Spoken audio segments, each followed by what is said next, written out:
Hi ಸ್ನೇಹಿತರೆ, ನಾನು ಮಂಜುನಾಥ್, ಸಾಧನಾ academy ಶಿಕಾರಿಪುರದಿಂದ. ಸ್ನೇಹಿತರೆ, exam warrior boot camp season 4ನ 4ನೇ ದಿವಸಕ್ಕೆ ನಿಮ್ಮೆಲ್ಲರಿಗೂ ಸ್ವಾಗತ. ಬೆಳಗ್ಗೆ 5:30ಕ್ಕೆ ನೀವೆಲ್ಲ ಜಾಯ್ನ್ ಆಗ್ತಾ ಇದ್ದೀರಾ. 5 AM ಕ್ಲಬ್ಗೆ ಜಾಯ್ನ್ ಆಗಿ ರೆಡಿ ಆಗ್ತಾ ಇದ್ದೀರಾ. It's very proud moment. ಯಾಕಂದರೆ ಕರ್ನಾಟಕದ ಯುವಕರಲ್ಲಿ ಇಂಥದ್ದೊಂದು ಝೀಲ್ ಇದೆ, ಇಂಥದ್ದೊಂದು ಕಿಚ್ಚಿದೆ ಅಂಥೇಳಿ ಪ್ರೂವ್ ಮಾಡ್ತಾ ಇದ್ದೀರಾ. I am very very happy about your ಏನು ಈ ಝೀಲ್ ತೋರಿಸ್ತಾ ಇದ್ದೀರಲ್ಲ ಇದ್ರ ಬಗ್ಗೆ. ಸ್ನೇಹಿತರೆ, ನಿಮ್ಮ ಈ ಝೀಲನ್ನು ನೋಡಿಕೊಂಡು ನಾನು ಹೊಸ ಹೊಸ ಟಾಪಿಕ್ಗಳನ್ನ ಪ್ರತಿನಿತ್ಯ ತರ್ತಾ ಇದ್ದೀನಿ. ಇವತ್ತಿನ ಟಾಪಿಕ್ ಅಪಾರ ಶ್ರೀಮಂತಿಕೆ ಹೊಂದಲು ಗೊತ್ತಿರಬೇಕು ಹಣದ ಮನೋವಿಜ್ಞಾನ, ದ ಸೈಕಾಲಜಿ ಆಫ್ ಮನಿ. ಈ ರಿಲೇಟೆಡ್ ಆಗಿ ಇವತ್ತು ಡಿಸ್ಕಸ್ ಮಾಡ್ತಾ ಇದ್ದೀನಿ. ಯಾಕೆಂದರೆ ನನ್ನ ಬದುಕಿನಲ್ಲೂ ಕೂಡ ಹಣದ ವಿಚಾರದಾಗಿ ಸರಿಯಾದ ತಿಳುವಳಿಕೆ ಇಲ್ಲದೆ, ಸರಿಯಾದ ನಾಲೆಡ್ಜ್ ಇಲ್ಲದ ಕಾರಣಕ್ಕೆ ತುಂಬ ಹೊಡೆತ ತಿಂದಿದ್ದೀನಿ. ಸೈಕಾಲಜಿ ಆಫ್ ಮನಿ ನಮಗೆ ಗೊತ್ತಿದ್ದರೆ ಹೇಗೆಲ್ಲ ನಾವು ಸಕ್ಸಸ್ ಕಾಣ್ಬೋದು, ಹೆಚ್ಚು ರಿಚ್ನೆಸ್ಸನ್ನು ಹೊಂದಬಹುದು ಅನ್ನೋ ರಿಲೇಟೆಡ್ ಆದ ವಿಚಾರಗಳನ್ನ ಇವತ್ತು ಡಿಸ್ಕಸ್ ಮಾಡ್ತಾ ಇದ್ದೀನಿ. ನಿಮಗೀಗಾಗಲೇ ಗೊತ್ತಿದೆ, ಬೂಟ್ ಕ್ಯಾಂಪ್ ಸೀಸನ್ 4ಅಲ್ಲಿ 1ನೇ ದಿನ ದಿನಚರ್ಯ, 2ನೇ ದಿನ ಬ್ರಹ್ಮಚರ್ಯ, 3ನೇ ದಿನ ಸಹಚರ್ಯ, ನಮ್ಮ ಕಂಪನಿ ಹೇಗಿರಬೇಕು, ಎನ್ವೈರ್ಮೆಂಟ್ ಹೇಗಿರಬೇಕು ಅಂತ ಮಾತಾಡಿದ್ವಿ. ಇವತ್ತು ಮಾತಾಡೋಣ ಹಣದ ಮನೋವಿಜ್ಞಾನದ ಬಗ್ಗೆ. ಸ್ನೇಹಿತರೆ, ಈ ವಿಡಿಯೋದಲ್ಲಿ ಕಂಪ್ಲೀಟಾಗಿ ಏನೇನು ಡಿಸ್ಕಸ್ ಆಗುತ್ತೆ ಅಂದರೆ, why we are in poor mindset, ಬಡ ಮನಸ್ಥಿತಿಯಲ್ಲಿ ಯಾಕಿದ್ದೀವಿ. ನಾವು ಪೂರ್ ಅಂತ ಅನ್ಕೋಬಾರ್ದು. ಪೂರ್ ಇದ್ದೀವಿ ಅಂದರೆ ಪೂರ್ ಮೈಂಡ್ಸೆಟ್ಟಿಂದ ಇದ್ದೀವಿ ಅಂತ ಅರ್ಥ. ಯಾಕೆ ನಾವು ಪೂರ್ ಮೈಂಡ್ಸೆಟ್ಟಲ್ಲಿ ಇದ್ದೀವಿ? ಹಣ ಹೊಂದುವ ವಿಧಾನ ಬದಲಾಗಿದೆ. ನಾವು ಯಾಕೆ ಓಲ್ಡ್ ಥಾಟಲ್ಲಿದ್ದೀವಿ? ಹೊಸ ಥಾಟ್ಸ್ಗಳನ್ನ ಯಾಕೆ ತಿಳ್ಕೊತಾ ಇಲ್ಲ? ವಿಚ್ ಸೈಡ್ ಮನಿ ಮೂವ್ಸ್, ಹಣ ಯಾವ ಕಡೆ ಹರಿತಾ ಇದೆ, ಯಾವ ಕಡೆ ಹರಿತಾ ಇಲ್ಲ. ನೆಟ್ವರ್ಕ್ ಟು ನೆಟ್ವರ್ತ್, ನೆಟ್ವರ್ಕ್ ನಾವು ಚೆನ್ನಾಗಿಟ್ಕೊಂಡ್ರೆ ನೆಟ್ವರ್ತ್ ಇದ್ದಂತೆಯೇ ಅನ್ನೋ ಒಂದು ಮಾತು ತುಂಬ ವೈಚಾರಿಕವಾಗಿ ಹಬ್ಕೊಂಡಿದೆ. ನೆಟ್ವರ್ಕ್ ಹೇಗೆ ಬೆಳೆಸ್ಕೋಬೇಕು. ಗ್ಲೋಬಲ್ ವೆಲ್ತ್ ಪಿರಮಿಡ್, ಸಂಪತ್ತಿನ ಪಿರಮಿಡ್ ಅಂತ ಒಂದು ಕಾನ್ಸೆಪ್ಟ್ ಬರುತ್ತೆ, ಅದ್ರ ವಿಚಾರವಾಗಿ ಮಾತಾಡೋಣ. ಮತ್ತು ಸೈಕಾಲಜಿ ಆಫ್ ಮನಿ, ಈ ಪುಸ್ತಕ ಇವತ್ತು ನಿಮಗೆ ತೋರಿಸಿದ್ದೀನಿ, ಅದರ ಬಗ್ಗೆ ಒಂದಷ್ಟು ವಿಚಾರಗಳನ್ನು ತಗೋತೀನಿ. ಹಾಗೆ moral responsibility to be a rich, ನಮ್ಮ ಹೊಣೆಗಾರಿಕೆ ಅದು ನಾವು ಶ್ರೀಮಂತರಾಗೋದು. ಅದು ನೈತಿಕ ಹೊಣೆಗಾರಿಕೆ ಅಂತ ಕರಿತೀವಿ. ಯಾಕಂದರೆ ಹಣ ಮತ್ತು ನೀತಿ ಬಂದಾಗ ಹಣದ ವಿರುದ್ಧ ಪದ ನೀತಿ ಅನ್ನೋದ ರೀತಿಯಲ್ಲಿ ನಾವು ಬಳಸ್ತಾ ಇರ್ತೀವಿ. ನೈತಿಕತೆ ಇದ್ದಲ್ಲಿ ಹಣ ಇರಬಾರ್ದು ಅನ್ನೋ ಥರದಲ್ಲಿ ಈ ಥರ ಎಲ್ಲ ಯೋಚನೆ ಮಾಡ್ತಾ ಇರ್ತೀವಿ. But moral responsibility to be a rich ಅನ್ನೋ ವಿಚಾರವಾಗಿ ಕೂಡ ನಾವು ಡಿಸ್ಕಸ್ ಮಾಡ್ತಾ ಬರೋಣ. ಸ್ನೇಹಿತರೆ, ಯಾಕಿಂತ ವಿಚಿತ್ರವಾದ ಟಾಪಿಕ್ ಇವತ್ತು ತೊಗೊಂಡಿದ್ದೀರಾ ಅಂತಂದರೆ, ಇವತ್ತು ಕೂಷ್ಮಾಂಡ ದೇವಿಯ ಆರಾಧನೆಯ ದಿವಸ. 4ನೇ ದಿವಸವನ್ನು ನವರಾತ್ರಿಯಲ್ಲಿ ಕೂಷ್ಮಾಂಡ ದೇವಿ ಆರಾಧನೆಗೆ ಮಾಡ್ತೀವಿ. ಕೂಷ್ಮಾಂಡ ದೇವಿ ಅಂತ ಅಂದರೆ ಆರೋಗ್ಯ, ಸಂಪತ್ತು, ಶಕ್ತಿಯ ಸ್ವರೂಪ. ಅದರಲ್ಲಿ ಹೆಚ್ಚಾಗಿ ನಾನು ನಿಮ್ಮ ಮೊದಲಿಗೆ ಹೇಳಿದ್ದೆ, ಮೊದಲನೇ ಬುಟ್ ಕ್ಯಾಂಪಲ್ಲಿ ಮೊದಲ 3 ದಿವಸ ಪಾರ್ವತಿ ದೇವಿಗೆ ಸೀಮಿತ, ನಂತರದ 3 ದಿವಸ ಲಕ್ಷ್ಮೀ ದೇವಿಗೆ ಸೀಮಿತ ಅಂತ. ಅದರಲ್ಲಿ ಒಬ್ಬ ಲಕ್ಷ್ಮಿಯ ರೂಪದ ದೇವಿ ಕೂಷ್ಮಾಂಡ ದೇವಿ, ಸಂಪತ್ತಿನ ದೇವಿ. ಈ ಸಂಪತ್ತಿನ ದಿನದಲ್ಲಿ ನಾವು ಅಬ್ಯುಂಡೆನ್ಸ್ ಆಫ್ ಲೈಫನ್ನ ರಿಚ್ನೆಸ್ ಬಗ್ಗೆ ಮಾತಾಡೋಣ. ನಮ್ಮ ಲೈಫನ್ನು ರಿಚ್ನೆಸ್ ಕಡೆ ಕೊಂಡೊಯ್ಯೋಕೆ ರಿಲೇಟೆಡ್ ಆಗಿ ಮಾತಾಡ್ತಾ ಬರೋಣ. ಭಗವದ್ಗೀತೆಯ 10ನೇ ಅಧ್ಯಾಯದ ಬಗ್ಗೆ ನಾನು ಮಾತಾಡೋದಾದರೆ, ಅಲ್ಲಿ ವಿಭೂತಿ ಯೋಗ ಅಂತ ಕರಿತೀವಿ. ವಿಭೂತಿ ಯೋಗ, ಆ ವಿಭೂತಿ ಯೋಗದಲ್ಲಿ ಕೃಷ್ಣನಿಗೆ ಅರ್ಜುನ ಪ್ರಶ್ನೆ ಕೇಳ್ತಾನೆ, ಕೃಷ್ಣ ನಿನ್ನ ಬಗ್ಗೆ ನನಗೆ ತಿಳಿಸಿಕೊಡು, ಹೂ ಯು ಆರ್, ನೀನು ಯಾರು ಅಂತ ತಿಳಿಸ್ಕೊಡು ಅಂತ. ಆಗ ಕೃಷ್ಣ ಅವ್ರು ಹೇಳ್ತಾರೆ, ಕಂಪ್ಲೀಟ್ ರಿಚ್ನೆಸ್ ಬಗ್ಗೆನೇ ಮಾತಾಡೋದು. ನೀನು ನನ್ನ ಒಂದು ಪ್ರಾಣಿ ಎಂದು ಪರಿಗಣಿಸಿದರೆ ಅದರಲ್ಲಿ ಬಲಿಷ್ಠವಾದ ಪ್ರಾಣಿ ಸಿಂಹವಾದರೆ ನಾನು ಸಿಂಹ. ನೀನು ಒಂದು ಸಾಗರವೆಂದು ಪರಿಭಾವಿಸಿದರೆ ಅದರಲ್ಲಿ ಅತ್ಯುನ್ನತ ಸಾಗರ ಅಮೃತ ಸಾಗರ, ನಾನು ಅಮೃತ ಸಾಗರ. ನೀನು ಒಂದು ಅಬುಂಡೆನ್ಸ್ ಯಾವುದರ ಅತ್ಯುನ್ನತ ಎಂದು ಭಾವಿಸ್ತಿರೋ ನಿಶ್ಚಲ ವಸ್ತುಗಳಲ್ಲಿ ನೀನು ನನ್ನನ್ನು ಪರಿಭಾವಿಸಿದರೆ ಅತ್ಯುನ್ನತ ನಿಶ್ಚಲ ವಸ್ತು ಹಿಮಾಲಯ, ನಾನು ಹಿಮಾಲಯ ಅಂತ ಕರೀತಾರೆ. ಅಂದರೆ ಯಾವುದರ ಅತ್ಯುನ್ನತ ಮಟ್ಟವೋ ಆ ಅತ್ಯುನ್ನತ ಮಟ್ಟವೇ ನಾನು ಅಂತ ಕೃಷ್ಣ ಹೇಳ್ಕೊತಾರೆ. ಅಂದರೆ ಕೃಷ್ಣ ಹೇಳ್ಕೊಳ್ಳೋದು ರಿಚ್ನೆಸ್ ರಿಲೇಟೆಡ್ ಆಗಿ, ಸೂಪರ್ ರಿಚ್ನೆಸ್ ಬಗ್ಗೆ. ಬರೀ ರಿಚ್ನೆಸ್ ಅಲ್ಲ, ಸೂಪರ್ ರಿಚ್ನೆಸ್ ಬಗ್ಗೆ. ನಾವು ನಮ್ಮ ಧಾರ್ಮಿಕ ವಿಚಾರಗಳು, ಧರ್ಮ, ಎಥಿಕ್ಸ್ ಇಂಥದ್ದೆಲ್ಲ ಬಂದಾಗ ಎಥಿಕ್ಸ್ಗೆ ವಿರುದ್ಧವಾಗಿರುತ್ತೆ ರಿಚ್ನೆಸ್ ಅಂತ ಅನ್ಕೋತೀವಿ. ಧರ್ಮದಲ್ಲಿ, ಎಲ್ಲ ಧರ್ಮದಲ್ಲೂ ರಿಚ್ನೆಸ್ ಪರವಾಗಿ ಇದೆ, ಪಾವರ್ಟಿ ಪರವಾಗಿಲ್ಲ. ದರಿದ್ರ ನಾರಾಯಣ ಪರವಾಗಿಲ್ಲ, ಅದು ಯಾವಾಗಲೂ ರಿಚ್ ನಾರಾಯಣ ಪರವಾಗೇ ಇರೋಂಥದ್ದು. ಯಾವ ದೇವಸ್ಥಾನ ಜಗತ್ತಿನಲ್ಲಿ ಬಡ ಇದೆ ಹೇಳಿ? ಅಂದರೆ ಕೆಲವೊಂದು ಹೊಸ ಅವತರಿಸಿದ ದೇವಸ್ಥಾನಗಳು ಬಿಟ್ಟು ಎಂತೆಂಥ ಮಹಾನ್ ದೇವಾಲಯ, ತಿರುಪತಿ ಬಡ ದೇವಾಲಯವ, ರಿಚೆಸ್ಟ್ ದೇವಾಲಯ. ಮೆಕ್ಕಾ ಬಡತನದಿಂದ ಕೂಡಿದೆಯಾ, ರಿಚೆಸ್ಟ್.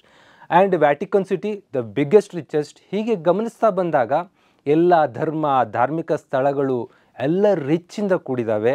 ಅದು ಸಂಪತ್ತಿನ ವಿಚಾರದಲ್ಲಾಗಿರ್ಬೋದು, ಅಲ್ಲಿ ಆಧ್ಯಾತ್ಮಿಕ ವಿಚಾರದಲ್ಲಾಗಿರ್ಬೋದು, ಎಲ್ಲ ವಿಚಾರದಲ್ಲೂ ರಿಚ್ಚಲ್ಲಿ ಇರ್ತವೆ.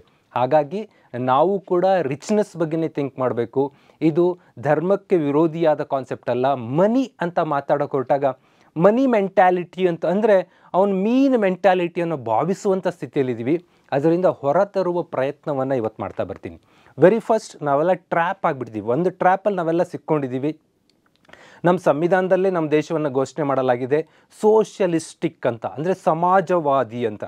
ಸಮಾಜವಾದಿ ಅಂದರೆ ನಾವೆಲ್ಲ ಸಮಾನವಾಗಿರಬೇಕು, ಸಂಪತ್ತು ಹಂಚಿಕೆಯಾಗಬೇಕು, ಎಲ್ಲ ಕಾನ್ಸೆಪ್ಟ್ ಇದೆ, ಸರಿ. ಅದು ಸೋಷಿಯಲಿಸ್ಟಿಕ್ ಸಮಾಜವಾದಿ ಮನೋಭಾವ ಕರೆಕ್ಟ್. ಆ ಸಮಾಜವಾದಿ ಮನೋಭಾವ ಅಂತ ಸಂವಿಧಾನದ ಪೀಠಿಕೆಯಲ್ಲಿ ಘೋಷಿಸಿದ ಕೂಡಲೇ ಭಾರತ ಸೋಷಿಯಲಿಸ್ಟಿಕ್ ಆಗಿ ಇದೆಯಾ? ಇತ್ತೀಚಿನ ದಿನಗಳಲ್ಲಿ ಅಬ್ಸರ್ವ್ ಮಾಡಿರಿ, rich become rich, poor become poor. ಎಲ್ಲಿ ವೆಲ್ತ್ ಡಿಸ್ಟ್ರಿಬ್ಯೂಷನ್ ಆಗ್ತಾ ಇದೆ? ಆಗ್ತಾ ಇಲ್ಲ. ಹಾಗಾಗಿ ನಮಗೇನು ಅನಿಸುತ್ತೆ, ಇದನ್ನೆಲ್ಲ ನೋಡ್ತಾ ನೋಡ್ತಾ ಫಿಲ್ಮ್ಗಳೆಲ್ಲ ನೋಡ್ತಾ ಇರ್ತೀವಿ. ಶ್ರೀಮಂತನ ಮಗಳನ್ನು ಎತ್ತಾಕೊಂಡು ಬರೋದೇ ಹೀರೋದು ಮಹತ್ ಕಾರ್ಯ. ಬಡ ಹೀರೋ ಶ್ರೀಮಂತ ಮಗಳನ್ನ ಎತ್ಕೊಂಡ್ಬಂದ, ಅದೇ ಒಂದು ಮೂವಿ.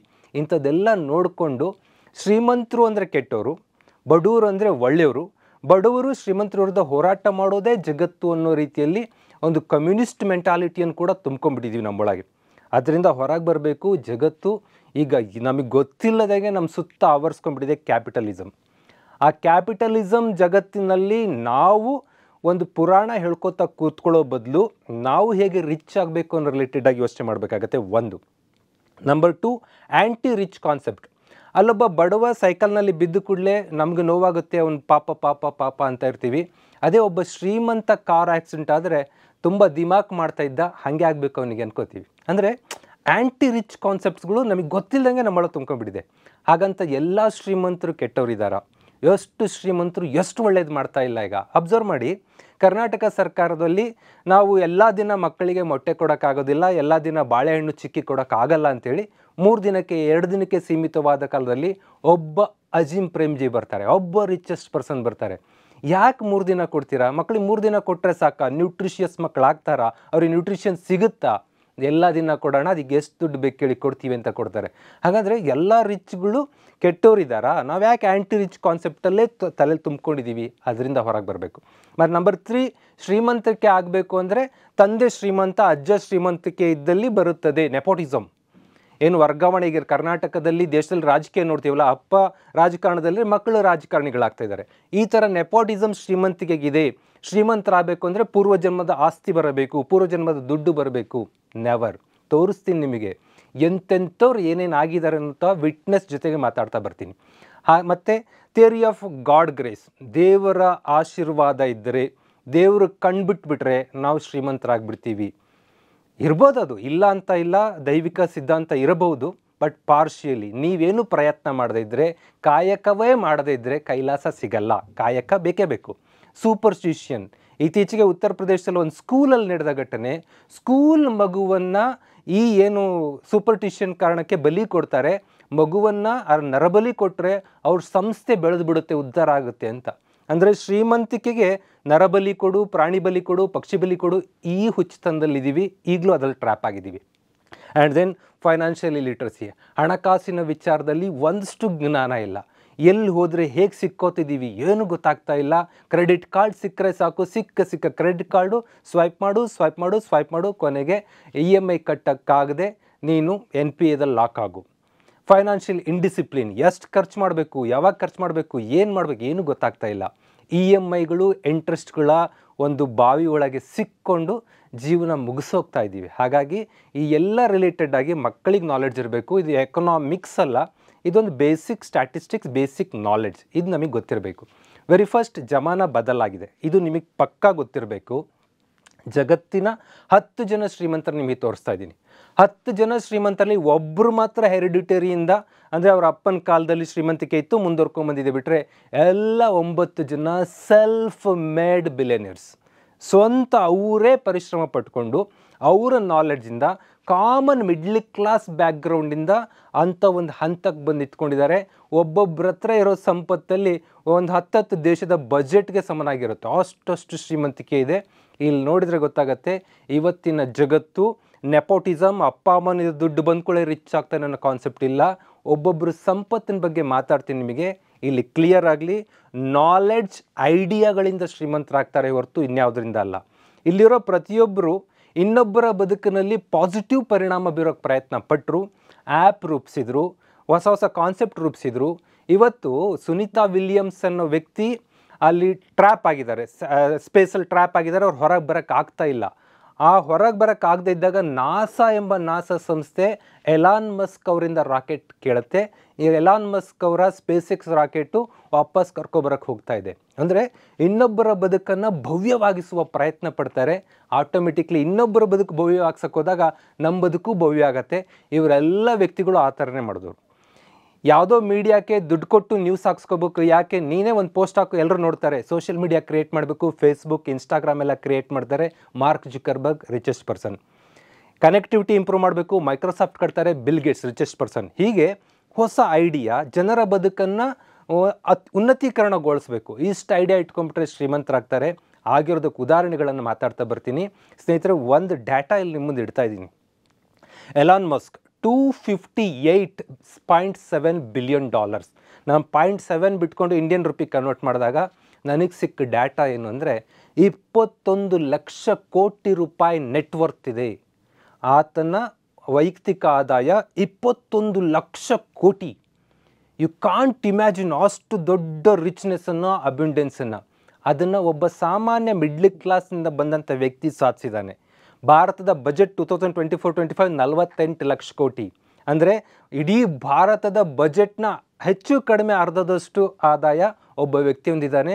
ಕರ್ನಾಟಕದ ಬಜೆಟ್ 3.71, ಅಂದರೆ ನಮ್ಮ ಕರ್ನಾಟಕದ ಬಜೆಟ್ಟಿನ ಸುಮಾರು 6 ಪಟ್ಟು ಆದಾಯವನ್ನು, 6 ಟೈಮ್ಸ್ ಇನ್ಕಮನ್ನು ಒಬ್ಬ ವ್ಯಕ್ತಿ ಹೊಂದಿದ್ದಾನೆ. ಅಂತಂದರೆ ಶ್ರೀಮಂತಿಕೆ ಅನ್ನೋದು ಎಲ್ಲೋ ಇರುತ್ತೆ ಅಂತಲ್ಲ, ಅದು ನಾವು ಪಡ್ಕೋಬೋದು ಅನ್ನೋದಕ್ಕೆ ಇವ್ರನ್ನೆಲ್ಲ ಸಾಕ್ಷಿಯಾಗಿ ನಿಮಗೆ ತೋರಿಸ್ತಾ ಇರೋದು. ಸ್ನೇಹಿತರೆ, ವಿಚ್ ಸೈಡ್ ಮನಿ ಮೂವ್ಸ್, ಯಾವ ಕಡೆ ಹಣ ಹರಿದು ಹೋಗ್ತಾ ಇದೆ? ಈಗಾಗಲೇ ಹೇಳಿದೆ, ಹಣ ಇವತ್ತು ಹರಿತಾ ಇರೋದು ಐಡಿಯಾಸ್ ಕಡೆ. ಐಡಿಯಾಸ್ ಏನಾಗಿರಬೇಕು ಅಂತಂದರೆ ಇನ್ನೊಬ್ಬರ ಲೈಫನ್ನು ಇಂಪ್ರೂವ್ ಮಾಡುವಂಥದ್ದಾಗಿರಬೇಕು. ಇನ್ನೊಬ್ಬರ ಲೈಫನ್ನು ಇಂಪ್ರೂವ್ ಮಾಡೋಕ್ಕೆ ಹೊರಟಿದ್ದೀರಿ ಅಂತ ಅಂದರೆ ನೀವು ಆಟೋಮೆಟಿಕ್ಲಿ ರಿಚ್ ಆಗ್ತಾ ಇರ್ತೀರ. ಈಗ ಕೋಚಿಂಗ್ ಸೆಂಟರ್ನ ಬಾಸ್ಗಳು ರಿಚ್ ಆಗಿದ್ದಾರೆ. ನಮ್ಮ ಫೀಲ್ಡಲ್ಲಿ ಮಾತಾಡೋದಾದರೆ ಕೋಚಿಂಗ್ ಸೆಂಟರ್ನ ಬಾಸ್ಗಳು ಬಂದ ಆಸ್ಪಿರೆಂಟ್ಗಳಲ್ಲಿ ಉತ್ತಮ ಕೋಚಿಂಗನ್ನು ಕೊಟ್ಟು ಅವರಿಗೆ ಗೌರ್ಮೆಂಟ್ ಜಾಬ್ಗೆ ರೆಡಿ ಮಾಡ್ತಾ ಇರ್ತಾರೆ. ಯಾವ ಸೆಂಟರಲ್ಲಿ ಹೆಚ್ಚು ಜನ government job, UPSC, KPSC pass ಆಗ್ತಾ ಇದ್ದಾರೋ ಆಟೋಮೆಟಿಕ್ಲಿ ಆ ಸೆಂಟರ್ನ ಬಾಸ್ ಶ್ರೀಮಂತರಾಗ್ತಾ ಇರ್ತಾರೆ. ಒಂದು ಮೊಬೈಲ್ ಡಿವೈಸ್ ಕೊಟ್ಟು ನಾವೆಲ್ಲರೂ ಕನೆಕ್ಟಿವಿಟಿಗೆ ಹೆಲ್ಪ್ ಮಾಡುವಂಥ ಮೋಟೋರೋಲಾ ಕಂಪ್ನಿ ಇಂಪ್ರೂವ್ ಆಗುತ್ತೆ. ಸರ್ಚ್ಗೆ ನಮಗೆ ಆಪ್ಷನ್ ಕೊಟ್ಟಂಥ ಗೂಗಲ್ ಕಂಪ್ನಿ ಇಂಪ್ರೂವ್ ಆಗುತ್ತೆ, ರಿಚ್ ಆಗುತ್ತೆ.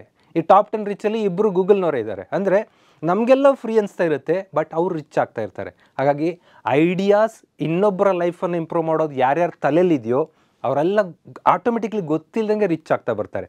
Then knowledge is power, knowledge is money, knowledge is all ಅನ್ನೋಕ್ಕಿಂತ ಎಲ್ಲಿ ಜ್ಞಾನ ಇದೆಯೋ ಜ್ಞಾನದ ಕಡೆ ಹಣ ಹರ್ಕೊಂಬರುತ್ತೆ. ಎಲ್ಲಿ ಪೇಷನ್ಸ್ ಇದೆಯೋ, ತಾಳ್ಮೆ ಇದೆಯೋ, ಸ್ಟಾಕ್ ಮಾರ್ಕೆಟಲ್ಲಿ SIPನಲ್ಲಿ ಇವತ್ತು ಹಾಕೋದು ನಾಳೆ ತೆಗೆಯೋದು ಮಾಡ್ತಾ ಇದ್ದರೆ ದುಡ್ಡು ಬರಲ್ಲ. ಕನ್ಸಿಸ್ಟೆನ್ಸಿ, ನೆಟ್ಫ್ಲಿಕ್ಸಲ್ಲಿ 10 ವರ್ಷದ ಹಿಂದೆ ಹಾಕಿದಂಥವ್ರದ್ದು ಆದಾಯ ಇವತ್ತು 100 ಟೈಮ್ಸ್ ಗ್ರೋತ್ ಆಗಿದೆ, 100 ಪಟ್ಟು.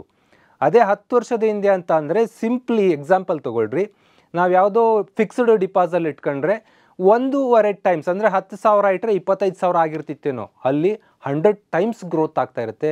ಪೇಷನ್ಸ್, ತಾಳ್ಮೆ ಇಂಪಾರ್ಟೆಂಟ್ ಆಗುತ್ತೆ. ಟೆಕ್ನಾಲಜಿ, ತಂತ್ರಜ್ಞಾನವನ್ನು ಯಾರು ಅಳವಡಿಸ್ಕೋತಾರೋ ಅವ್ರ ಕಡೆ ಹಣ ಹರಿದ್ಕೊಂಡು ಬರುತ್ತೆ. ಸಿಂಪ್ಲಿ ಒಂದು ರೂಮಲ್ಲಿ 40 ಹುಡುಗರನ್ನ ಕೂರಿಸ್ಕೊಂಡು ಕೋಚಿಂಗ್ ಕೊಡೋಂಥ ಟೀಚರ್ ಒಬ್ಬರ ಬಗ್ಗೆ ಹೇಳ್ತೀನಿ ನಾನು. ಎಷ್ಟು ಫೀಸ್ ಕಲೆಕ್ಟ್ ಮಾಡ್ಬೋದು? ಒಬ್ಬ ಅತ್ಯುನ್ನತ ಶಿಕ್ಷಕ ಒಂದು ತಿಂಗಳಿಗೆ ಅವರು ಒಳ್ಳೆ UPSC KPSC ಎಲ್ಲ ಕೋಚಿಂಗ್ ಮಾಡ್ತಾರೆ. ಒಂದು ತಿಂಗಳಿಗೆ 10,000 ಪೇಮೆಂಟ್ ತೊಗೋತಾರೆ ಅಂತಲೇ ಅಂದ್ಕೊಳ್ಳೋಣ. ಒಂದು ತಿಂಗಳಿಗೆ 10,000, 50 ಜನ ಇದ್ದಾರೆ. 50 × 10,000 5 ಲಕ್ಷ ರೂಪಾಯಿ ಆದಾಯ ಗಳಿಸ್ಬೋದು. 5 ಲ್ಯಾಕ್ ಮ್ಯಾಕ್ಸಿಮಮ್. ಒಂದು ವರ್ಷಕ್ಕೆ 60 lakh maximum, the best. And we can't imagine ಆ ನಂಬರ್ ಹೇಳಿರೋಂಥದ್ದು. ಅದೇ ಆ ಶಿಕ್ಷಕ ಒಂದು ಆ್ಯಪ್, ಒಂದು ವೆಬ್ಸೈಟ್ನಲ್ಲಿ ರೂಪಿಸಿಕೊಂಡು, ಕ್ಲಾಸ್ ರೂಮಲ್ಲಿ ಲಿಮಿಟೇಷನ್ ಇಸ್ 50, ಅದೇ ವೆಬ್ಸೈಟಲ್ಲಿ ದೆರ್ ಇಸ್ ನೋ ಲಿಮಿಟೇಷನ್, ಆ್ಯಪಲ್ಲಿ ದೆರ್ ಇಸ್ ನೋ ಲಿಮಿಟೇಷನ್. ಎಷ್ಟು ಜನ ಬೇಕಾದರೂ ಪಾಠ ಕೇಳ್ಬೋದು. ಆತ 10,000 ಜನಕ್ಕೆ ಇಂಟು 10,000 ಫೀಸ್ ಫಿಕ್ಸ್ ಮಾಡ್ತಾ ಇದ್ದಾರೆ, ಅಥವಾ ಇನ್ನೂ ಕಡಿಮೆ 5,000 ಫಿಕ್ಸ್ ಮಾಡಿದ್ರೆ, ಇನ್ನೂ ಕಡಿಮೆ 1,000 ಫಿಕ್ಸ್ ಮಾಡಿದ್ರೆ, ಯು ಕ್ಯಾನ್ ಇಮ್ಯಾಜಿನ್ ಕ್ರೋರ್ಸ್ಗೆ ಹೋಗಿತ್ತು. ಕ್ರೋರ್ಸ್ 10,000 ಹುಡುಗರಿಗೆ ರೀಚ್ ಆದರು, ಪ್ಲಸ್ ಪ್ರೈಸ್ ಕಡಿಮೆ ಆಯಿತು. 10,000ದ ಜಾಗದಲ್ಲಿ 1,000 ಪ್ರೈಸ್ ಬಂದಿದೆ. 50 ಜನ ಜಾಗದಲ್ಲಿ ನಂಬರ್ 10,000 ಆಗಿದೆ. ಟೆಕ್ನಾಲಜಿ ಅಪ್ಲಿಕೇಶನ್ ಮಾಡ್ಕೊಳ್ಳೋದ್ರಿಂದ ಸೂಪರ್ ರಿಚ್ ಆಗುವಂಥದ್ದು. ಈಗ ತೋರಿಸಿದ 10 ಜನರು ತಂತ್ರಜ್ಞಾನ ದೈತ್ಯರೇ ಆಗಿರ್ತಾರೆ. ಅಪ್ಡೇಷನ್, ಹೊಸ ಹೊಸ ಟೆಕ್ನಾಲಜಿ, ಹೊಸ ಹೊಸ ವಿಚಾರ, ಹೊಸ ಹೊಸ ಕಾನ್ಸೆಪ್ಟ್ಗಳು ಬಂದಾಗ ಇಮ್ಮಿಡಿಯೇಟಾಗಿ ಅಪ್ಡೇಟ್ ಆಗ್ತಾ ಇರಬೇಕು, ಇಲ್ಲಾಂದರೆ ಎಕ್ಸ್ಪೈರ್ ಆಗ್ತೀರಾ. ನೀವು ಸ್ಕೂಲ್ ಕಾಲೇಜ್ಗಳೆಲ್ಲ ಟೀಚರ್ಸ್ ನೋಡ್ತಾ ಇದ್ದೀರಾ, ಸುಮಾರು 50% ಶಿಕ್ಷಕಿಯರು ನಮಗೆ ಪಾಠ ಕೇಳೋದಕ್ಕೆ ನಿಮಗೆ ಮಜಾ ಬರ್ತಾ ಇಲ್ಲ. ಯಾಕೆ ಬರ್ತಾ ಇಲ್ಲ ಅಂದರೆ ಅವರು ಇವತ್ತಿನ ಜಗತ್ತಿನ ಜೊತೆ ಅಪ್ಡೇಟ್ ಆಗಿಲ್ಲ. 2010 ಅವರು ಅಪಾಯಿಂಟ್ ಆದವರು 20ಗೆ ಅಪ್ಡೇಟ್ ಆಗಿಲ್ಲ ಅಂದರೆ ಆಲ್ರೆಡಿ ಎಕ್ಸ್ಪೈರ್ಡ್. 30 ವರ್ಷ 40 ವರ್ಷ ಬೇಕಾಗಿಲ್ಲ. ವಿತಿನ್ 5-10 ಇಯರಲ್ಲಿ ಅಪ್ಡೇಷನ್ ಇಲ್ಲದೆ ಇದ್ದರೆ ನಮ್ಮ ಮಾತುಗಳನ್ನು ಕೇಳಲ್ಲ, ನಮ್ಮ ಶಾಪ್ಗೆ ವ್ಯಾಪಾರಕ್ಕೆ ಬರಲ್ಲ, ಅಪ್ಡೇಷನ್ ಇಂಪಾರ್ಟ್ ಆಗುತ್ತೆ. ಈ ಎಲ್ಲ ಕಾನ್ಸೆಪ್ಟ್ಗಳು ಮನಿ ಆ ಕಡೆ ಹರ್ಕೊಂಡು ಬರ್ತಾ ಇದೆ. ಜೊತೆಗೆ ಗ್ಲೋಬಲ್ ವೆಲ್ತ್ ಪಿರಮಿಡ್ ಬಗ್ಗೆ ನಿಮಗೆ ನಾಲೆಡ್ಜ್ ಇರಬೇಕು. ನಾವು ಕೂಡ ಬಡವ ಕುಟುಂಬದಿಂದ ಬಂದವರು, ನೀವು ಹಲವಾರು ಜನ ಬಡವ ಕುಟುಂಬದಿಂದ ಬಂದವರು ಇದ್ದೀರಾ. ಇಲ್ಲಿ ಸೂಪರ್ ರಿಚ್ಗಳ ಜೊತೆ ನಾನೇನು ಮಾತಾಡಲ್ಲ, ನನ್ನ ವೀಡಿಯೋ ನಂತರ ಎಲ್ಲ ನೋಡಲ್ಲ. Very simple, 50% of the wealth belongs to 1% top people. ಅಂದರೆ ಜಗತ್ತಿನ 1% ಜನರ ಹತ್ರ ಜಗತ್ತಿನ 50ರಷ್ಟು ಸಂಪತ್ತು ಹೋಗಿ ಸೇರಿಕೊಂಡಿದೆ. ಟಾಪ್ 10% ವಯಸ್ಕ ಜನರ ಹತ್ರ 85% ಸೇರಿಕೊಂಡಿದೆ. ಟಾಪ್ 30% ಜನರ ಹತ್ರ, ಟಾಪಲ್ಲಿರೋ 30% 97% ಸಂಪತ್ತು ಹೋಗಿದೆ. 90% ಆಫ್ ಬಾಟಮ್ ಪೀಪಲ್, ಕೆಳಗಡೆ ಇರುವಂಥ 90% ಜನರ ಹತ್ರ ಜಸ್ಟ್ 15% ಸಂಪತ್ತಿರುವಂಥದ್ದು. ಅಂದರೆ ಸಂಪತ್ತು ಕೆಲವ್ರ ಹತ್ರ ಕ್ರೋಢೀಕೃತ ಆಗಿದೆ, ಬಹುಜನರ ಬಳಿ ಸಂಪತ್ತಿಲ್ಲ. ಇದನ್ನು ಯಾಕೆ ಒತ್ತು ಕೊಡ್ತಾ ಇದ್ದೀನಿ ಅಂದರೆ, ಈ ಸಂಪತ್ತು ಇಲ್ಲದೆ ಇರೋರು ನಾವು ಬಡವರು ಅಂತ ಕುತ್ಕೊಳ್ಳೋಕ್ಕಾಗಲ್ಲ. ನಮಗೆ ಅಸ್ತ್ರ ಇದೆ ಎಜುಕೇಷನ್, ನಮಗೆ ಅಸ್ತ್ರ ಇದೆ ನಾಲೆಡ್ಜ್, ನಮಗೆ ಅಸ್ತ್ರ ಇದೆ ಟೆಕ್ನಾಲಜಿ. ಎಜುಕೇಷನ್, ನಾಲೆಡ್ಜ್, ಟೆಕ್ನಾಲಜಿಯನ್ನು ನಾವು ಮಿಂಗಲ್ ಮಾಡ್ಕೊಂಡ್ವಿ ಅಂತ ಅಂದರೆ, ಹೊಸ ಹೊಸ ತಂತ್ರಜ್ಞಾನಕ್ಕೆ, ಹೊಸ ಹೊಸ ನಾಲೆಡ್ಜ್ಗೆ, ಹೊಸ ಹೊಸ ಎಜುಕೇಷನ್ ಸಿಸ್ಟಮ್ಗೆ ಹೊಂದ್ಕೊಂಡ್ವಿ ಅಂತ ಅಂದರೆ we also become rich person. ಆ ಸಂಪತ್ತು ಕೆಲವ್ರ ಕಡೆ ಹೋಗ್ತಾ ಇದೆಯಲ್ಲ, ಆ 50% ಜನರಲ್ಲಿ ನಾವು ಹೋಗಿ ಸೇರ್ಕೋತಾ ಹೋಗ್ತೀವಿ, ನಾವು ಸೂಪರ್ ರಿಚ್ ಆಗ್ತಾ ಬರ್ತೀವಿ. ಆವಾಗ ಒಳ್ಳೆಯವ್ರ ಕೈಯಲ್ಲಿ ಸಂಪತ್ತು ಬಂತು ಅಂದರೆ ಎಲ್ಲರಿಗೂ ಸಹಾಯನೂ ಆಗುತ್ತೆ. ಹಾಗಾಗಿ ನಾವು ಈ ಬೇಸ್ಮೆಂಟಲ್ಲಿದ್ದರೆ, 90%ಅಲ್ಲಿದ್ದರೆ ಅಟ್ಲೀಸ್ಟ್ ಲಿಫ್ಟ್ 30%, 10%, 50% ಈ ಥರ ಮೇಲಕ್ಕೆ ಹೋಗುವಂಥ ಪ್ರಯತ್ನ ಮಾಡೋಣ. ಸ್ನೇಹಿತರೆ, ಸೈಕಾಲಜಿ ಆಫ್ ಮನಿ ಅನ್ನೋ ಪುಸ್ತಕ ನಿಮಗೆ ಫಸ್ಟಿಗೆ ತೋರಿಸಿದ್ನಲ್ಲ, ಅದ್ಭುತವಾಗಿ ರಚನೆ ಮಾಡಲಾಗಿದೆ. ಸ್ಕೂಲ್ ರಜಾ ಬಂದಾಗ, ಕಾಲೇಜ್ ರಜೆ ಬಂದಾಗ, ಯಾವುದೇ ಎಕ್ಸಾಮ್ ಇಲ್ಲದೆ ಇದ್ದಾಗ ಅಂಥದ್ದೊಂದು ಬುಕ್ ಓದ್ರಿ. ಹಣ ನಮ್ಮನ್ನು ಹೇಗೆಲ್ಲ ಮಾಡುತ್ತೆ, ಏನೆಲ್ಲ ಮಾಡಬಹುದು ಅಂತ. ಹಣ ಮಾಡೋರು ಯಾರು ತಲೆ ಕೆಟ್ಟವರಲ್ಲ. ಹಣ ಹೇಗೆ ಮಾಡಬೇಕು ಅನ್ನೋ ವಿಚಾರ ಫಸ್ಟ್ ಚಾಪ್ಟ್ರಲ್ಲಿ ತಗೋತಾರೆ. ಅದೃಷ್ಟ, ಲಕ್ ಆ್ಯಂಡ್ ಡೇಂಜರ್, ಅಪಾಯಗಳ ಬಗ್ಗೆ ಮಾತಾಡ್ತಾರೆ. ಹಲವಾರು ವಿಚಾರಗಳು ಎಷ್ಟು ಚೆನ್ನಾಗಿ ರೂಪಿತವಾಗಿದೆ ಅಂತ ಅಂದರೆ, ಅವರ ನಾಲೆಡ್ಜನ್ನು ಎನ್ಹ್ಯಾನ್ಸ್ ಮಾಡಿ ಫೈನಾನ್ಷಿಯಲ್ ಡಿಸಿಪ್ಲಿನ್, ಫೈನಾನ್ಷಿಯಲ್ ಲಿಟ್ರಸಿ ಎಲ್ಲವನ್ನೂ ಕೊಡುತ್ತೆ. ಈ ಪುಸ್ತಕದ ಚಾಪ್ಟರ್ ಇಂಟ್ರೊಡಕ್ಷನ್ ತುಂಬ ಇಷ್ಟ ಆಯ್ತು ನನಗೆ, ಅದನ್ನು ನಿಮಗೆ ತೋರಿಸ್ತಾ ಇದ್ದೀನಿ. ರೊನಾಲ್ಡ್ ರೀಡ್ ಈ ಹೆಸರೇ ಕೇಳಿಲ್ಲ, ವ್ಯಕ್ತಿನೇ ನೋಡಿಲ್ಲ ಅಂತ ನೀವು ಅನ್ಬೋದು. ಯಾರಿದು ರೊನಾಲ್ಡ್ ರೀಡ್? $8 million ಸ್ಟೋರಿ ಅಂತ ನಾನು ಟೈಟ್ಲ್ ಕೊಟ್ಕೊಂಡಿದ್ದೀನಿ. ಇದು ಇದೇ ಬುಕ್ಕಿನ ಸೈಕಾಲಜಿ ಆಫ್ ಮನಿ ಬುಕ್ಕಿಲ್ಲಿ ನನಗೆ ಸಿಕ್ಕಂಥ ವಿಚಾರ. ರೊನಾಲ್ಡ್ ಜೇಮ್ಸ್ ರೀಡ್, ನಾನು ವಿಕಿಪೀಡಿಯಾ ಹೊಡೆದಾಗ ಅಲ್ಲೊಂದು ಡಿಟೇಲ್ ಸಿಗುತ್ತೆ. ಏನು? ಒಬ್ಬ ಅಮೇರಿಕಾದ ಉದಾರದಾನಿ ಫಿಲಾಂಥ್ರಫಿಸ್ಟ್, ಲೋಕೋಪಕಾರಿಯು, ಹೂಡಿಕೆದಾರರು ಅಂದರೆ ಇನ್ವೆಸ್ಟ್ಮೆಂಟ್ ಮಾಡ್ತಾ ಇದ್ದಂಥವರು ಶೇರ್ ಮಾರ್ಕೆಟು, SIPಗಳಲ್ಲಿ, ದ್ವಾರಪಾಲಕ ಮತ್ತು ಗ್ಯಾಸ್ ಸ್ಟೇಷನ್ ಅಟೆಂಡೆಂಟ್ ಆಗಿದ್ದರು. Door boy and gas station attendant ಅಂದರೆ ಈಸ್ ಲೈಫ್ ಕಂಪ್ಲೀಟ್, ಜೀವನ ಪೂರ್ತಿ ಕಸ ಒರೆಸುವಂಥ, ಗುಡಿಸುವಂಥ, ಡೋರ್ ಕೀಪರ್ ಆಗಂತ, ಗ್ಯಾಸ್ ಸ್ಟೇಷನಲ್ಲಿ ಗ್ಯಾಸ್ ಬಾಯ್ ಆಗಿ ಕೆಲಸ ಮಾಡಿದಂಥ ವ್ಯಕ್ತಿಯಾಗಿದ್ದರು ರೊನಾಲ್ಡ್ ರೀಡ್. 2014 ಅವರು ಡೆತ್ ಆಗುತ್ತೆ. ಈವನ್ ಅವರು ಡೆತ್ ಆಗೋಕ್ಕೆ ಸ್ವಲ್ಪ ದಿನ ಮೊದಲುವರೆಗೂ ಅವರು ಏನು ದೊಡ್ಡ ರಿಚೆಸ್ಟ್ ಲೈಫನ್ನು ಲೀಡ್ ಮಾಡಿರಲಿಲ್ಲ. ಕಾಮನ್ ಮ್ಯಾನ್ ಥರನೇ ಬದುಕ್ತಾ ಇದ್ದರು. ರಿಟೈರ್ಮೆಂಟ್ ಲೈಫಲ್ಲಿ ತಮ್ಮ ಹೂಡಿಕೆಯಿಂದ ಬಂದ ಹಣದಲ್ಲಿ ಬದುಕ್ತಾ ಇದ್ದರು. ಒಂದು 60 ವರ್ಷದವರೆಗೂ ಅವರು door keeper and gas station assistant. ಮತ್ತು ಹೇಗೆ $8 million, ಆ ಸ್ಟೋರಿ ಮಜಾ ಇದೆ ನೋಡ್ರಿ. ಅಮೇರಿಕಾದಲ್ಲಿ 2014ರಲ್ಲಿ ಸುಮಾರು 28 ಲಕ್ಷ ಜನ ಸಾಯ್ತಾರೆ. 28 lakh ಪೀಪಲ್ ಡೈಡ್. ಅಮೇರಿಕಾ ಒಂದು 30 ಕೋಟಿ ಪಾಪ್ಯುಲೇಷನ್, ಅದರಲ್ಲಿ ಇಷ್ಟು ಜನ ಸಾಯೋದು ಮಾಮೂಲಿ, ಸಾಯ್ತಾರೆ. ಆ ಸತ್ತವರಲ್ಲಿ 4,000ಕ್ಕಿಂತ ಕಡಿಮೆ ಜನರ ಹತ್ರ ಮಾತ್ರ $8 million ದುಡ್ಡಿತ್ತು. $8 million ಅಂದರೆ ಸುಮಾರು 67-68 ಕೋಟಿ ಆಗುತ್ತೆ ನಮ್ಮ ಇಂಡಿಯನ್ ರುಪಿಯಲ್ಲಿ. 68 ಕೋಟಿ ರೂಪಾಯಿ ಹೊಂದಿರುವ ಅಮೇರಿಕನ್ ಜನರು ಒಂದು 4,000 ಜನ ಇರ್ಬೋದು. ಆ 4,000 ಜನ ಸತ್ತಿರೋರು 4,000 ಜನನೂ ಮುಖ್ಯ ಆಗಲಿಲ್ಲ. ಬಟ್ ರೊನಾಲ್ಡ್ ರೀಡ್ ಮುಖ್ಯ ಆಗ್ತಾರೆ. ಯಾಕಂದರೆ ಗ್ಯಾಸ್ ಸ್ಟೇಷನಲ್ಲಿ ಗ್ಯಾಸ್ ಹಾಕ್ತಾ ಇದ್ದ ಬಾಯ್, ಕಸ ಗುಡಿಸ್ತಾ ಇದ್ದ ಬಾಯ್, ಡೋರ್ ಕೀಪರ್ ಒಬ್ಬ ಮನುಷ್ಯ $8 ಮಿಲಿಯನ್ 68 ಕೋಟಿ ದುಡ್ಡನ್ನು ಹೆಂಗೆ ಹೊಂದಿದ್ರು. ದಿಸ್ ದ್ವಾರಪಾಲಕ ಮತ್ತೆ ಪದ ಬಳಸ್ತಾರೆ. ತಮ್ಮ ಮಲಮಕ್ಕಳಿಗೆ $2 ಮಿಲಿಯನ್ ಮತ್ತು ಅದರಲ್ಲಿ $6 ಮಿಲಿಯನ್ ಸ್ಥಳೀಯ ಲೋಕಲ್ ಹಾಸ್ಪಿಟಲ್ಗೆ ಗ್ರಂಥಾಲಯಕ್ಕೆ ಕೊಟ್ಟರು ಅಂತ. ಇಷ್ಟೆಲ್ಲ ಹೇಳಿದಾಗ ದುಡ್ಡು ಅಷ್ಟೆಲ್ಲ ದುಡ್ದು ಜೀವನ ಪೂರ್ತಿ ಹಾಗೆ ಬದುಕಿದ್ನಾ, ಇಷ್ಟೆಲ್ಲ ಯೋಚನೆ ಮಾಡ್ತಿರ್ತೀರ. ಇನ್ನೂ ಮಾತಾಡ್ತೀನಿ, ಸೈಕಾಲಜಿ ಆಫ್ ಮನಿ ಪುಸ್ತಕದ ಕೆಲವು ವಿಚಾರಗಳನ್ನ ಇನ್ನೂ ಮಾತಾಡ್ತಾ ಬರ್ತೀನಿ. ಅವಾಗ ನೀವು ಅನಾಲಿಸ್ ಮಾಡ್ಬೋದು ಒಬ್ಬ ಕಾಮನ್ ಮ್ಯಾನ್ ಇಷ್ಟು ಹೇಗೆ ದುಡ್ಡು ಮಾಡ್ದ ಅಂತ. ಅಂದರೆ ಆತ ತನ್ನ ಮೊದಲ ಸಂಬಳದಿಂದನೇ ಒಂದಷ್ಟು ಹಣವನ್ನು ಸ್ಟಾಕ್ ಮಾರ್ಕೆಟಲ್ಲಿ ಹಾಕೋಕ್ಕೆ ಸ್ಟಾರ್ಟ್ ಮಾಡ್ದ, SIPನಲ್ಲಿ ಹಾಕೋಕ್ಕೆ ಸ್ಟಾರ್ಟ್ ಮಾಡ್ದ, ಉಳಿತಾಯ ಮಾಡೋಕ್ಕೆ ಸ್ಟಾರ್ಟ್ ಮಾಡ್ದ. ಉಳಿಸಿದ ದುಡ್ಡು ಸರಿಯಾದ ಪ್ಲೇಸಲ್ಲಿ ಇಟ್ಟರು. ಅದನ್ನೇ ನಾವು ಡಬ್ಬಿಯಲ್ಲಿ ಹಾಕಿಟ್ರಿ. ಮನಿ ಅಟ್ರಾಕ್ಟ್ಸ್ ಮನಿ ಅಂತ ಒಂದು ಕಾನ್ಸೆಪ್ಟ್ ಇದೆ. ಮನಿ ಅಟ್ರಾಕ್ಟ್ಸ್ ಮನಿ ಅಂತ ಮನಿ ಇಟ್ಕೊಂಡು ಕೂತ್ಕೊಂಡು ಬರಲಿ ಅಂದರೆ ಬರಲ್ಲ. ರೈಟ್ ಪ್ಲೇಸಲ್ಲಿ ಅದು ಇಟ್ಟರೆ ಅದು ಅಟ್ರ್ಯಾಕ್ಟ್ ಮಾಡ್ತಾ ಇರುತ್ತೆ. ಆ ಥರ ಅಟ್ರ್ಯಾಕ್ಟ್ ಮಾಡಿ ಒಬ್ಬ ಗ್ಯಾಸ್ ಸ್ಟೇಷನ್ ಮನುಷ್ಯ 68 ಕೋಟಿ ರೂಪಿವರೆಗೂ ಅರ್ನ್ ಮಾಡಿದ್ರು, $8 ಮಿಲಿಯನ್ ಅರ್ನ್ ಮಾಡಿದ್ರು. ಅಂದರೆ ಹೇಗೆ ಲೈಫ್ ಚೇಂಜ್ ಆಗಿದೆ. ತುಂಬ ಹಳೆ ಕಥೆ ಅಲ್ಲ, 10 ಇಯರ್ಸ್ ಬ್ಯಾಕ್ ಸ್ಟೋರಿ ಹೇಳ್ತಾ ಇರೋದು. ಇನ್ನೊಂದು ಪುಸ್ತಕ ಇದೆ, ಸಿರಿತನಕ್ಕೆ 13 ಹೆಜ್ಜೆ, ಥಿಂಕ್ ಆ್ಯಂಡ್ ಗ್ರೋ ರಿಚ್. ನಾನು ಇದನ್ನು ಒಂದು 25 ವರ್ಷದಿಂದ ಓದಿದ್ದು. ಈಗ ನಿಮಗೆ ಇವತ್ತಿನ ಟಾಪಿಕ್ಗೆ ಸೂಟಬಲ್ ಅನ್ನೋ ಕಾರಣಕ್ಕೆ ತಂದಿದ್ದೀನಿ. ಥಿಂಕ್ ಮಾಡಿ, ಯೋಚನೆ ಮಾಡಿ ಶ್ರೀಮಂತರಾಗಿ ಅಂತ. ಶ್ರೀಮಂತಿಗೆ ಒಂದು 13 ಹೆಜ್ಜೆಗಳು, 13 ಸ್ಟೆಪ್ಸ್ಗಳನ್ನ ಇದರಲ್ಲಿ ಮೆನ್ಷನ್ ಮಾಡ್ತಾರೆ. ನೆನ್ನೆ ಬ್ರಹ್ಮಚರ್ಯದಲ್ಲಿ ಮೊನ್ನೆ ಮಾತಾಡಿದ್ದೆ ನಾನು. ಆ ಬ್ರಹ್ಮಚರ್ಯದ ಒಂದು ಕಾನ್ಸೆಪ್ಟ್ ಕೂಡ ಇದರಲ್ಲೇ ಬರುತ್ತೆ 13 ಚಾಪ್ಟ್ರಲ್ಲಿ.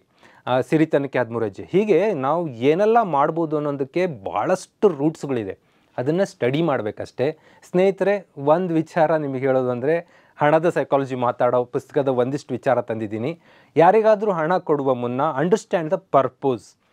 ಯಾವ ವಿಚಾರಕ್ಕೆ ಅವ್ರು ತಗೋತಾ ಇದ್ದಾರೆ ನೋಡ್ರಿ, ಮೆಡಿಕಲ್ ಪರ್ಪೋಸು, ಎಮರ್ಜೆನ್ಸಿ ಪರ್ಪೋಸು, ಈ ಪರ್ಪೋಸ್ ಇದ್ದಾಗ ಸೆಕೆಂಡ್ ಥಾಟ್ ಇಲ್ದಂಗೆ ಕೊಡಬೇಕು.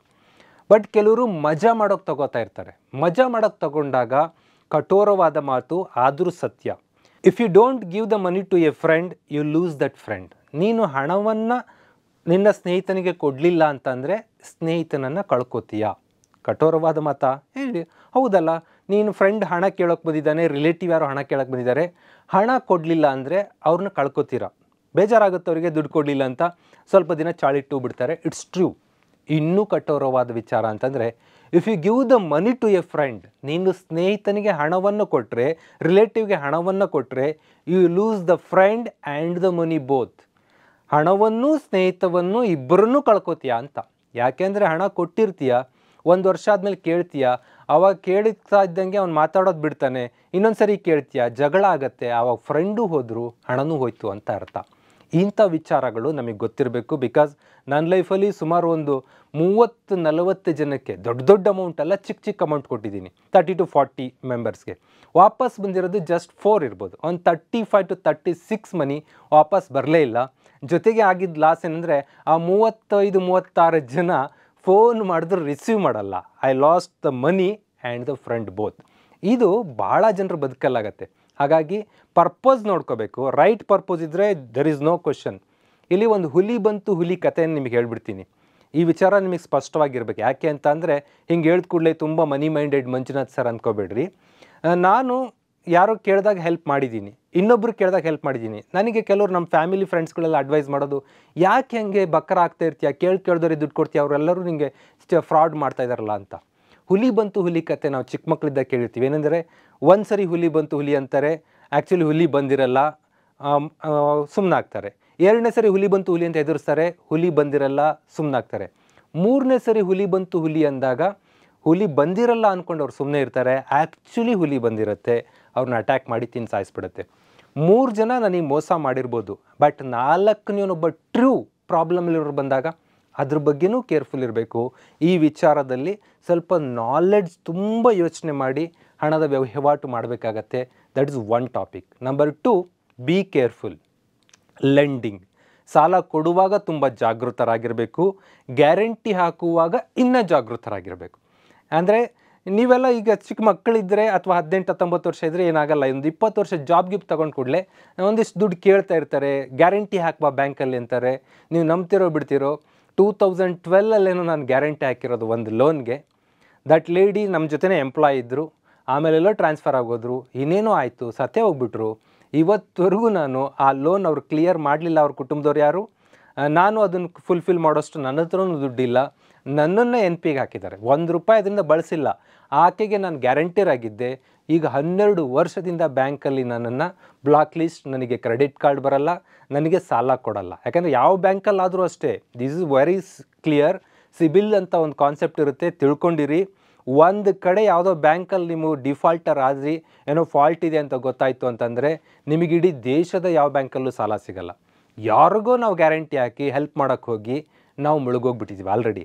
ರೀಸೆಂಟ್ಲಿ ನಮ್ಮ ರಿಲೇಟಿವ್ ಒಬ್ಬರಿಗೆ ಗ್ಯಾರಂಟಿ ಹಾಕಿದ್ವಿ ₹10 lakh, they are not responding. ಇವತ್ತು ಅದು ಕೂಡ ಕುತ್ತಿಗೆಗೆ ಬಂದು ಕೂತ್ಕೊಂಡಿದೆ. ಅಂದರೆ ಲೆಂಡಿಂಗ್ ಗ್ಯಾರಂಟಿ ಕೊಡುವಾಗ ಜಾಗೃತರಾಗಿರಬೇಕು. ಮೇಕ್ ಮನಿ ಈಸಿಲಿ, ಹಣ ಸುಲಭವಾಗಿ ಮಾಡ್ಬೋದು ಅನ್ನೋ ವಿಚಾರದಲ್ಲಿ ಇನ್ನೂ ಕೇರ್ಫುಲ್ ಆಗಿರ್ಬೇಕು ನೀವು. ಯಾಕೆ ಅಂತಂದರೆ ಬೀದರಿಂದ ಒಬ್ಬ ಹುಡುಗ ಕಾಲ್ ಮಾಡ್ತಾನೆ, ಬೀದರ್ ಜಿಲ್ಲೆ ಬಾರ್ಡ್ರಲ್ಲಿ.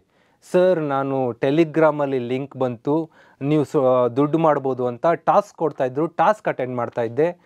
ಈಗ ನನ್ನ ಹತ್ರ ₹8 ಲಕ್ಷ ಹೋಗ್ಬಿಟ್ಟಿದೆ. ನನ್ನ ಅಕ್ಕ ಮತ್ತು ಅಮ್ಮ ಇಬ್ಬರು ಕೂಲಿ ಮಾಡಿ ಕೂಡಿಟ್ಟ ಹಣ, ಮನೆ ಕಟ್ಟಬೇಕು ಅಂತ ಕೂಡಿಟ್ಟಿದ್ರು, ಎಲ್ಲ ತೆಗೆದು ಅವರಿಗೆ ಹಾಕಿಬಿಟ್ಟೆ. ಅವ್ರು ನನ್ನ ಈಗ ಕೈ ಕೊಟ್ಟು ಹೋಗಿಬಿಟ್ಟಿದ್ದಾರೆ ಅಂತ. ಯಾವುದೋ ಲಿಂಕ್ ಕ್ಲಿಕ್ ಮಾಡಿ, ಯಾವುದೋ ಟೆಲಿಗ್ರಾಮಲ್ಲಿ ನೀನು ದಿನಕ್ಕೆ ಲಕ್ಷಾಧೀಶ ಆಗ್ತೀಯಾ ಅಂತ ಬಂದರೆ ಅವೆಲ್ಲ ಫ್ರಾಡೆಸ್ಟ್ ಆಗಿರ್ತವೆ. Very careful. ಫ್ರಾಡೆಂಟ್ ಲಿಂಕ್ಗಳನ್ನು, ಫ್ರಾಡೆಂಟ್ ಆನ್ಲೈನಲ್ಲಿ ಬರುವಂಥ ವಿಚಾರಗಳಿಗೆ ಸುಲಭವಾಗಿ ದುಡ್ಡು ಮಾಡ್ಬೋದು, ಸುಲಭವಾಗಿ ಎಕ್ಸಾಮ್ ಪಾಸ್ ಮಾಡ್ಬೋದು, ಸುಲಭವಾಗಿ ಸಕ್ಸಸ್ ಪಡಿಬೋದು, ಸುಲಭವಾಗಿ ಇಂಗ್ಲೀಷ್, ಈ ಎಲ್ಲ ಆ ಪದ ನಿಮಗೆ ಅಟ್ರಾಕ್ಟ್ ಮಾಡುತ್ತಷ್ಟೇ. ಜಗತ್ತಿನಲ್ಲಿ ಯಾವುದೂ ಸುಲಭವಾಗಿ ಸಿಗಲ್ಲ. ಇದ್ರ ಬಗ್ಗೆ ಅವೇರ್ ಆಗಿರಿ. ಕ್ಯಾರಿಂಗ್ ವ್ಯಾಲ್ಯೂಯಬಲ್ಸ್, ಚಿನ್ನ ಅದು ಇದು ಹಾಕ್ಕೊಂಡು ಓಡಾಡಬೇಕಾದ್ರೆ ತುಂಬ ಕೇರ್ಫುಲ್ ಆಗಿರಬೇಕು. ಯಾಕೆಂದರೆ ಮೊಬೈಲ್ ಕೂಡ ಅಷ್ಟೇ, ನಿಮ್ಮ ಮೊಬೈಲ್ಗೋಸ್ಕರನೇ ಮರ್ಡರ್ ಆಗುವಂಥ ಸಾಧ್ಯತೆಗಳು ಬೆಂಗಳೂರಲ್ಲಿರ್ತವೆ. ಹಾಗಾಗಿ ಇಂಥ ವಿಚಾರದಲ್ಲಿ, ಹಣದ ವಿಚಾರದಲ್ಲಿ ಕೇರ್ಫುಲ್ ಇರಿ. ಮನಿ ಅಟ್ರಾಕ್ಟ್ಸ್ ಮನಿ ಅಂತ ಒಂದು ಕಾನ್ಸೆಪ್ಟ್ ಇದೆ. ಹಣ ಇದ್ದಲ್ಲೇ ಬಂದು ಸೇರೋದು, ಇನ್ನೆಲ್ಲೂ ಅಲ್ಲ. ಈಗ ಒಂದು ಜಾಬ್ ತೊಗೊಂಡವ್ರೆ ನೆಕ್ಸ್ಟ್ ಇನ್ನೊಂದಲ್ಲಿ ಜಾಬ್ ತೊಗೋತಾರೆ, ಇನ್ನೊಂದು ಜಾಬ್ ತೊಗೋತಾರೆ, ಇನ್ನೊಂದು ಜಾಬ್ ತೆಗ್ತಾರೆ. ಒಂದು ಅಂಗಡಿ ಓಪನ್ ಮಾಡೋದನ್ನ 2 ಓಪನ್ ಮಾಡ್ತಾನೆ, 3 ಓಪನ್ ಮಾಡ್ತಾನೆ, 4 ಓಪನ್ ಮಾಡ್ತಾನೆ.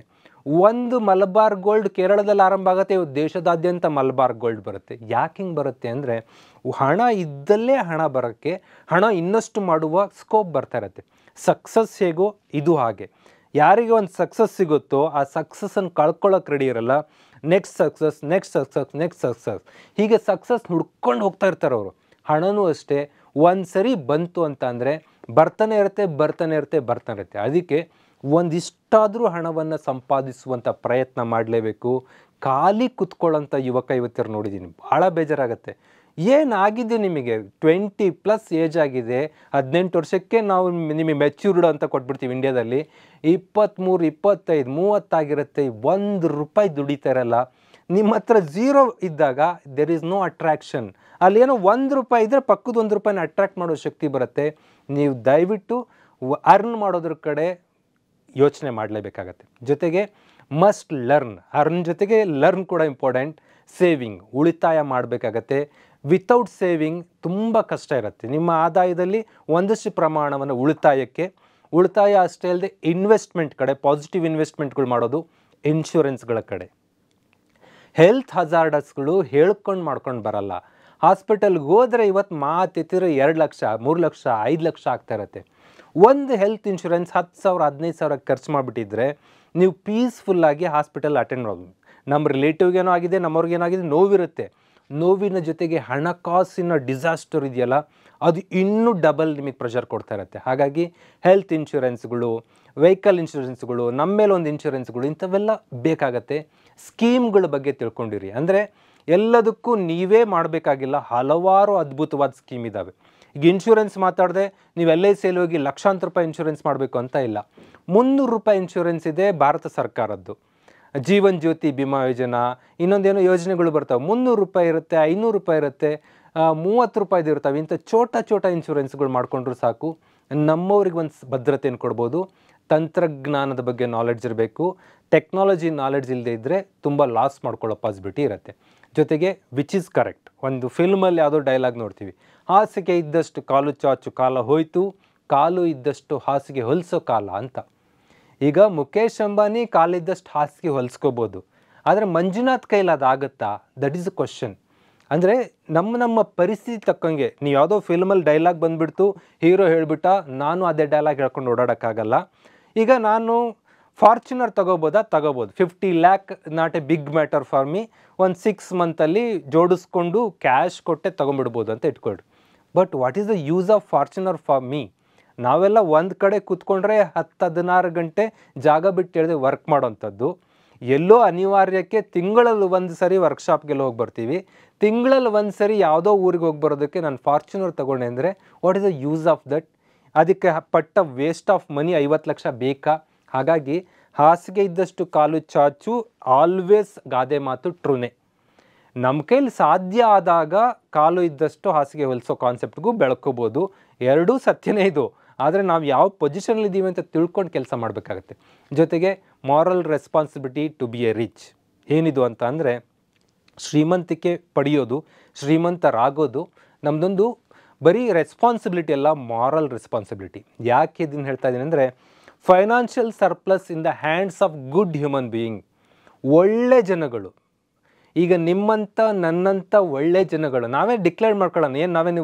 ಏನು ಯಾರಿಗೂ ಅನ್ಯಾಯ ಮಾಡದೇ ಇದ್ದಾಗ we can call our self good human being. We will build A better world. ಅದ್ಭುತವಾದ ಜಗತ್ತನ್ನು ಸೃಷ್ಟಿ ಮಾಡ್ಬೋದು. Financial surplus in a bad human being, ಕೆಟ್ಟ ಜನರ ಕೈಯಲ್ಲಿ ಸಿಕ್ಕೋತು ಅಂತಂದರೆ will destroyed the existing world. ಎಷ್ಟು ಕೆಟ್ಟದಾಗಿ ಪ್ರಪಂಚ ಹಾಳಾಗ್ತಾಯಿದೆ ನೋಡಿದ್ದೀರಾ? ಟೆರರಿಸ್ಟ್ ಕೈಲಿ ದುಡ್ಡು ಸಿಕ್ಕರೆ ಏನಾಗುತ್ತೆ, ಮರ್ಡರರ್ ಕೈಲಿ ದುಡ್ಡು ಸಿಕ್ಕರೆ ಏನಾಗುತ್ತೆ ನೋಡಿದ್ದೀರಾ? ಎತ್ತಾಕೊಂಡೋಗಿ ಮರ್ಡ್ರ್ ಮಾಡೋವಂಥದ್ದು, ಬೇರೆ ದೇಶಕ್ಕೆ ನುಗ್ಗಿ ಅಟ್ಯಾಕ್ ಮಾಡೋವಂಥದ್ದು, ಇವೆಲ್ಲ ನಡೀತಾ ಇದೆಯಲ್ಲ. ಬ್ಯಾಡ್ ಹ್ಯೂಮನ್ ಬೀಯಿಂಗ್ ಕೈಲಿ ದುಡ್ಡು ಸಿಕ್ಕರೆ, ಫೈನಾನ್ಷಿಯಲ್ ಸರ್ಪ್ಲಸ್ ಆದರೆ ಇದಾಗತ್ತೆ. ನಿಮ್ಮ ಜವಾಬ್ದಾರಿ good human being should become rich. ಆವಾಗ ಆಟೋಮೆಟಿಕ್ಲಿ ಬ್ಯಾಡ್ ಹ್ಯೂಮನ್ ಬೀಯಿಂಗ್ ಫೈನಾನ್ಷಿಯಲ್ ಸರ್ಪ್ಲಸ್ಸಿಂದ ಹೊರಗೆ ಹೋಗ್ತಾರೆ. ಅವ್ರು ಏನೂ ಈ ಜಗತ್ತಿಗೆ ಮಾಡೋಕ್ಕಾಗಲ್ಲ. ಜೊತೆಗೆ ಹಣ ಅಂದ್ಕೂಡಲೇ ನಿಮಗೆಲ್ಲ ಅನಿಸ್ಬೋದು, ಹಣ ನನಗೇನು ಬೇಕಾಗಿಲ್ಲ, ನನಗೆ ಯಾಕೆ ಹಣ ಬೇಕು? ಈಗ ನಾನು ಅಷ್ಟೇ, ನಾನೇ ಅಂದ್ಕೊಳ್ಳೋದು I am half master and half monk ಅಂತ. ಒಂದು ಅರ್ಧ ಸನ್ಯಾಸಿ ಸೇರ್ಕೊಂಡ್ಬಿಟ್ಟಿದ್ದಾನ ನನ್ನಲ್ಲಿ ಅಂತ ನನಗೆ ಡೌಟ್ ಆಗ್ತಾ ಇರುತ್ತೆ. Money can small things for me. ನನಗೂ ಕೂಡ ಹಣ ಏನು ತುಂಬ ಬೇಕಾಗಿಲ್ಲ. But money can do great things through you. ಅದು ಗೊತ್ತಿರಬೇಕು. ನಿಮ್ಮ ಮೂಲಕ ಹಣ ಭಾಳ ಕೆಲಸವನ್ನು ಮಾಡ್ತಾ ಇರುತ್ತೆ. ಇವತ್ತು ನನಗೆ ಹಣ ಬೇಡ ಅಂತೇಳಿ ಈ ಯೂಟ್ಯೂಬ್ಗಳಲ್ಲಿ ಕ್ಲಾಸ್ ಮಾಡೋದು, ಇನ್ನೇನೋ ಮಾಡೋದು ಮಾಡದೇ ಇದ್ದರೆ, ನಮ್ಮ ಸುತ್ತಮುತ್ತ 10 ಎಂಪ್ಲಾಯ್ಸ್ ಇದ್ದಾರೆ. 10 ಎಂಪ್ಲಾಯ್ಸ್ಗಳಿಗೆ ಸ್ಯಾಲ್ರಿ ಯಾರು ಕೊಡೋದು? 10 ಎಂಪ್ಲಾಯ್ಸ್ಗಳ ಬದುಕು ರೂಪಿತ ಆಗುತ್ತೆ. ಅವ್ರದ್ದು ಬದುಕು ರೂಪಿತ ಆಗೋದಲ್ಲದೆ ವಾರ ಟೆಸ್ಟ್ಗಳು ಫ್ರೀ ಆಫ್ ಕಾಸ್ಟಲ್ಲಿ ಇಡೀ ರಾಜ್ಯದ ಸಾವಿರಾರು ಹುಡುಗರಿಗೆ ಕೊಡ್ತಾ ಇರ್ತೀವಿ. ಲಕ್ಷಾಂತರ ಜನಕ್ಕೆ ದಿ ಬೆಸ್ಟ್ ವಿಡಿಯೋ ಕ್ಲಾಸಸ್ಗಳು, ಕನ್ನಡ ಬೇಕಾ, ಇಂಗ್ಲೀಷ್ ಬೇಕಾ, ಹಿಸ್ಟ್ರಿ ಬೇಕಾ, ಎಲ್ಲ ಸಾಧನಾ ಅಕಾಡೆಮಿಗೆ ಬಂದರೆ ನೀವೊಂದು KS ಪ್ರಿಲಿಮ್ಸ್ ಪಾಸ್ ಮಾಡುವಷ್ಟು ಬಿಗ್ಗೆಸ್ಟ್ ಕಂಟೆಂಟ್ಗಳನ್ನ ಕೂಡಿಟ್ಟಿದ್ದೀವಿ. ನನಗೆ ದುಡ್ಡು ಬೇಕಾಗಿಲ್ಲ, ಬಟ್ ನನ್ನ ಥ್ರೂ ಕೆಲಸ ಆಗೋದಕ್ಕೆ ದುಡ್ಡು ಬೇಕಲ್ಲ. ಹಾಗಾಗಿ moral responsibility to be a rich. ನಾವು ಶ್ರೀಮಂತರಾಗೋದು ನಮ್ಮ ಮಾರಲ್ ರೆಸ್ಪಾನ್ಸಿಬಿಲಿಟಿ ಆಗಲೇಬೇಕು. ಜೊತೆಗೆ which is the investment, which is the expenditure ಗೊತ್ತಿರಬೇಕು. ಇದೇನು ಅಂತ ಅಂದರೆ, ಆ್ಯಪಲ್ ತಗೋ ಅಂತ ನನ್ನ ಫ್ರೆಂಡ್ಗೆ ಹೇಳ್ತೀನಿ ನಾನು, ಆ್ಯಪಲ್ ತಗೋ.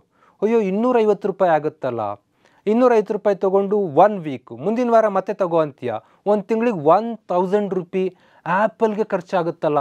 ಅಂದರೆ 250 4 ವೀಕ್ಸ್ 1000 ರೂಪಾಯಿ ಆ್ಯಪಲ್ಲಿಗೆ ಖರ್ಚು ಮಾಡಿದ್ರೆ ವಾಟ್ ಅಬೌಟ್ ಮೈ ಸ್ಯಾಲ್ರಿ ಅಂತ ಅವ್ನು ಥಿಂಕ್ ಮಾಡ್ತಾ ಇರ್ತಾನೆ. ಆವಾಗ ಹೇಳಿದೆ ಅವನಿಗೆ, ಇದನ್ನು ನಿನ್ನ ಎಕ್ಸ್ಪೆಂಡಿಚರ್ ಅಂತ ಕನ್ಸಿಡರ್ ಮಾಡಬೇಡಣ, ನೀವು ಯೋಚನೆ ಮಾಡೋದು ಥಿಂಕನ್ನು ಚೇಂಜ್ ಮಾಡ್ಕೋ. This is investment.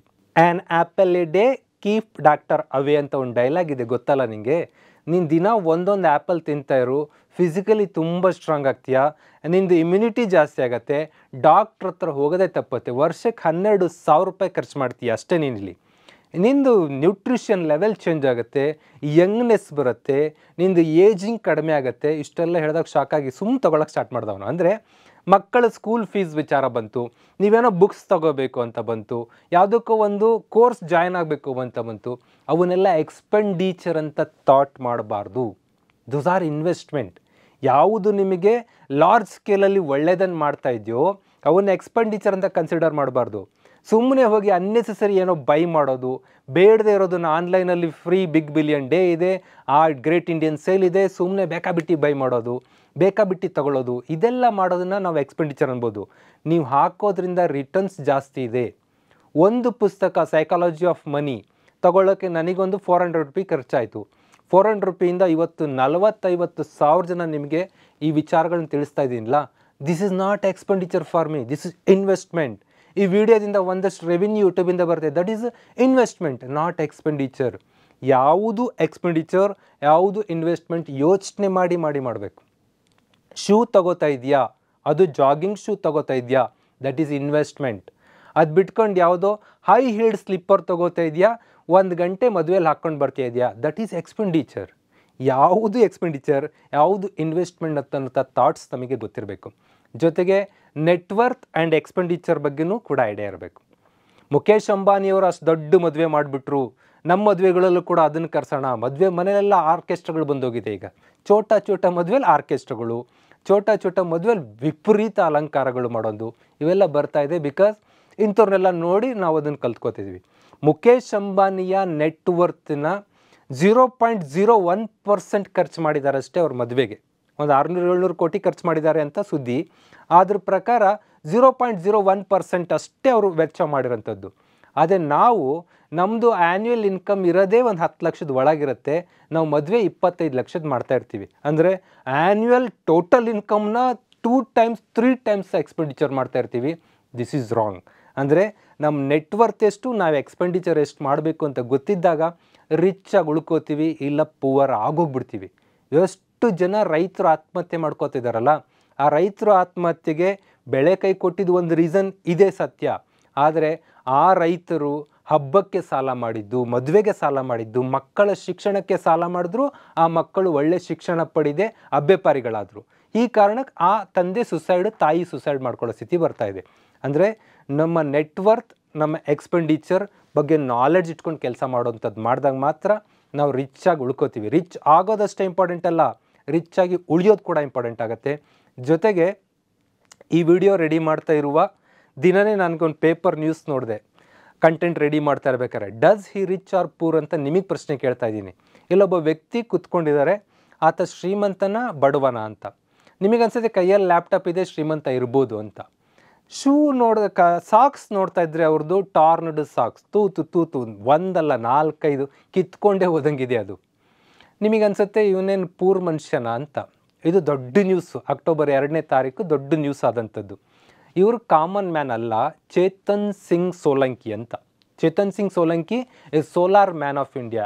ಇಡೀ ಇಂಡಿಯಾದಲ್ಲಿ ಸೋಲಾರ್ ಪವರ್ ಪ್ಲ್ಯಾಂಟ್ಗಳು, ಸೋಲಾರ್ ಪ್ಲ್ಯಾಂಟ್ಗಳನ್ನು ಹಾಕೋದಕ್ಕೆ, ದೇಶದಲ್ಲಿ ಸೌರಶಕ್ತಿಯನ್ನು ಪ್ರಚಾರ ಮಾಡೋದಕ್ಕೆ ಒಂದು ರಾಯಭಾರಿ ಥರ ಕೆಲಸ ಮಾಡ್ತಾ ಇದ್ದಾರೆ. ಸೋಲಾರ್ ಗಾಂಧಿ ಅಂತ ಕರಿತೀವಿ. IIT ಬಾಂಬೆಯ ಪ್ರೊಫೆಸರ್. IIT ಬಾಂಬೆ ಪ್ರೊಫೆಸರ್ ಅಂದರೆ ಅವ್ರ ಸ್ಯಾಲ್ರಿ ಎಷ್ಟಿರ್ಬೋದು. ಮತ್ತು ಇಂಥ ಸಾಕ್ಸ್ ಹಾಕ್ಕೊಂಡಿದ್ದಾರಲ್ಲ, ಅದು 5 ಸ್ಟಾರ್ ಹೋಟೆಲ್ ಡೆಲ್ಲಿಯಲ್ಲಿ ಕುತ್ಕೊಂಡಿದ್ದಾರಲ್ಲ ಅಂದಾಗ ಇದ್ರ ಬಗ್ಗೆ, ಇದ್ರ ಹಿಂದಿನ ಒಂದು ಸತ್ಯ ತಿಳ್ಕೊಬೇಕು. ಇದು ತುಂಬ ವೈರಲ್ ಆಯಿತು. ಎಲ್ಲರೂ ಕಾಮೆಂಟ್ ಮಾಡಿದ್ರು, ಈ ಡಿಸಿಪ್ಲಿನ್ ಇಲ್ಲ, ಅದಿಲ್ಲ, ಇದಿಲ್ಲ, ಏನು ಈ ಚಿತ್ರ ಬದುಕ್ತಾರೆ ಈ ಮನುಷ್ಯರೆಲ್ಲ, ನಮ್ಮ ದೇಶದ ಮರ್ಯಾದೆನೇ ತೆಗಿತಾರೆ, ವಿದೇಶಿ ರಾಯಭಾರಿಗಳೆಲ್ಲ ಬಂದಿದ್ದರು. ಆ ಟೈಮಲ್ಲಿ ಈತ ಒಂದು ರಿಪ್ಲೈ ಕೊಡ್ತಾರೆ ಟ್ವೀಟ್ಗಳಿಗೆಲ್ಲ. What is that reply? Yes, my torn socks were exposed. ಹರಿದು ಹೋದ ನನ್ನ ಸಾಕ್ಸ್ ಎಕ್ಸ್ಪೋಸ್ ಆಗಿದೆ. I need to replace them. ಅದನ್ನು ಬದಲಾಯಿಸಬೇಕಿತ್ತು, ಬದಲಾಯಿಸೋದು ಅಗತ್ಯ ಇತ್ತು. I will and sure I can afford to. ನಾನು ಶ್ಯೂರಾಗಿ ಹೇಳ್ತೀನಿ, ನನಗೆ ಆ ಸಾಕ್ಸ್ ತಗೊಳ್ಳೋದು ದೊಡ್ಡ ಮ್ಯಾಟ್ರೇ ಅಲ್ಲ. Because is IIT professor, lakhs salary ಅವರಿಗಿದೆ. But nature cannot. I can afford to. ನಾನು ಅದನ್ನು ಕೊಂಡುಕೊಳ್ಳಬಹುದು, ಬಟ್ ನೇಚರ್ ಕೆನಾಟ್. ನೇಚರ್ ಕೈಲಿ ಅದನ್ನು ಕೊಂಡ್ಕೊಳ್ಳೋಕ್ಕಾಗಲ್ಲ. In nature everything is finite. ನೇಚರ್ಗೆ ಸಹಿಸ್ಕೊಳ್ಳೋಕ್ಕೂ ಆಗಲ್ಲ ಅಂತ ಹೇಳ್ತಾರೆ ಅವರು. ಅಂದರೆ ನಾನು ಈ ಸಾಕ್ಸನ್ನು ಚೂರು ತೂತಾದ ಕಾರಣಕ್ಕೆ ಬಿಸಾಡಿದೆ ಅಂದರೆ ಅದೊಂದು ಕಸ ಆಗುತ್ತೆ. ಆ ಸಾಕ್ಸ್ ತಯಾರಿಸೋಕ್ಕೆ ಸಂಪನ್ಮೂಲ ಎಷ್ಟು ಬಳಸಿದ್ವಲ್ಲ, ಅಷ್ಟು ಸಂಪನ್ಮೂಲ ಡೆಸ್ಟ್ರಾಯ್ ಆದಂಗೆ ಆಗುತ್ತೆ. ನಾನು ಅಫೋರ್ಡ್ ಮಾಡ್ಬೋದು, ಬಟ್ ನೇಚರ್ ಕೆನಾಟ್ ಅಂತ ಪದ ಬಳಸ್ತಾರೆ. ಇದರ ಅರ್ಥ ಇಷ್ಟೇ, ಅನ್ನೆಸೆಸರಿಯಾಗಿ ನಾವು ಇದೊಂಥರ ವಿಚಿತ್ರವಾದ ವಸ್ತು ಕೊಳ್ಳುಬಾಕ ಸಂಸ್ಕೃತಿಗೆ ಬಂದಿದ್ದೀವಿ. ಅನಗತ್ಯವಾಗಿ ವಸ್ತುಗಳನ್ನ ಗುಡ್ಡೆ ಹಾಕೋತಿದ್ದೀವಿ. You can afford to, but nature cannot. ಪರಿಸರಕ್ಕೆ ಆಗ್ತಾ ಇಲ್ಲ. ಇವತ್ತು ಡೆಸ್ಟ್ರಾಯ್ ಆಗ್ತಾ ಇದೆ ನೇಚರ್. ಯಾಕೆ ಅಂತ ಅಂದರೆ ನಮ್ಮ ಕೊಳ್ಳುಬಾಕ ಸಂಸ್ಕೃತಿಯಿಂದ. ಇಂಥ ಒಬ್ಬ ಪ್ರೊಫೆಸರ್ಗಳಿಂದ ಇದೊಂದು ಪದ ಇದೆಯಲ್ಲ, I can afford to but nature cannot, ಇದನ್ನು ತಲೆಯಲ್ಲಿ ಇಟ್ಕೊಳ್ರಿ. ನೀವು ಕೊಂಡ್ಕೊಳ್ಬೋದು, ಬಟ್ ಈ ನೇಚರ್ಗೆ ಅದು ತಡ್ಕೊಳ್ಳೋ ಶಕ್ತಿ ಇಲ್ಲ ಅನ್ನೋದು. ಅದನ್ನು ಅರ್ಥ ಮಾಡಿಕೊಂಡ್ರೆ ನಾವು ಹೆಂಗೆ ಹಣವನ್ನು ಖರ್ಚು ಮಾಡಬೇಕು ಅನ್ನೋದು ಒಂದಷ್ಟು ನಾಲೆಡ್ಜ್ ಇರುತ್ತೆ. ಜೊತೆಗೆ we need to learn how to separate need from the greed. ಇಲ್ಲಿ ನೋಡಿ, ಸಿಂಪ್ಲಿ ಮೇಲಿನ 2 ಲೈನ್ಗಿಂತ ಇಂಪಾರ್ಟೆಂಟ್ ನೀಡ್ ಆ್ಯಂಡ್ ಗ್ರೀಡ್. ಆಸೆ ಮತ್ತು ದುರಾಸೆ.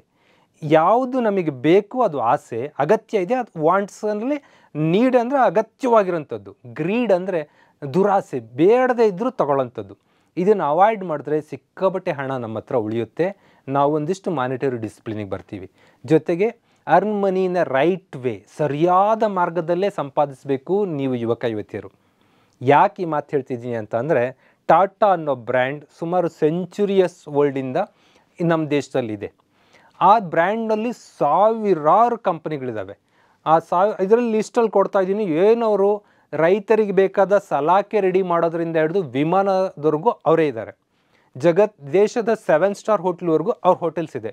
ಎಲ್ಲ ಉದ್ಯಮದಲ್ಲೂ ಇದ್ದಾರೆ. ಆನ್ಲೈನ್ ಶಾಪಿಂಗ್ ಬೇಕಾ ಆನ್ಲೈನ್ ಇದೆ, ಆಫ್ಲೈನ್ ಶಾಪಿಂಗ್ ಬೇಕಾ ಆಫ್ಲೈನ್ ಇದ್ದಾರೆ, ಬಟ್ಟೆ ಮಾರೋದು ಬೇಕಾ ಬಟ್ಟೆಯಲ್ಲಿದ್ದಾರೆ, ಎಲ್ಲ ಕಡೆ ಇದ್ದಾರೆ.